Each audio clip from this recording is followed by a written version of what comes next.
For many, growing up in an internally displaced people's camp would be a sentence to miserable life, one of despair and misfortune. But for Caroline Gloria Acan, who has lived in an IDP camp, it was not all doom and gloom.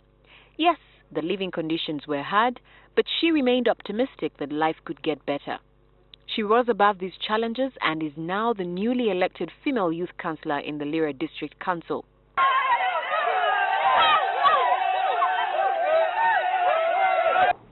We were in the village, and from nowhere, the rebels started torturing people, killing people, kidnapping people, most especially the children.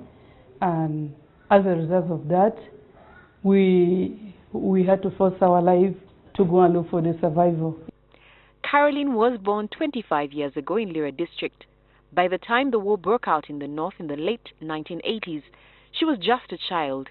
Due to insecurity, her family was forced into the IDP camp, which government set up to secure the people.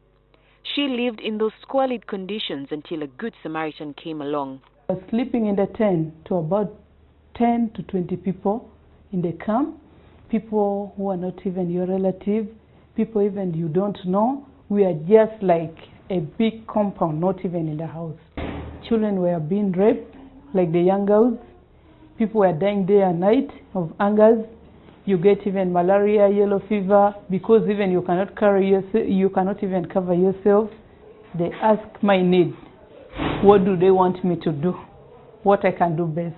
And I just told them that if I can get back to school.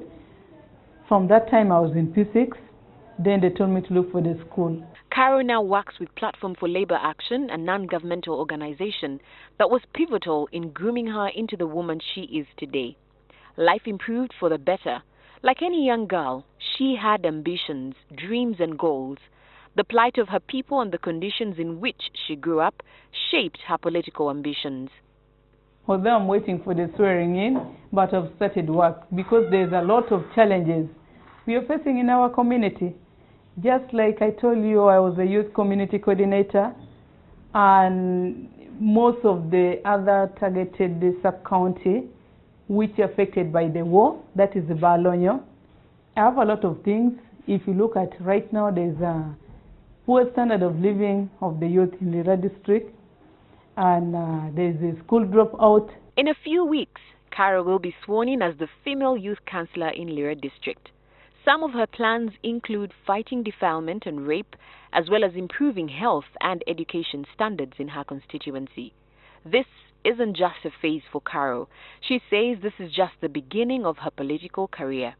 But it's not just work and politics for Caro. I asked her what she does for fun, and I was pleasantly surprised. I love playing golf. Right now as I'm speaking, I'm the lady captain Lira. I love talking to people, because one-on-one can make me to be like share my experience with the people and can change my life.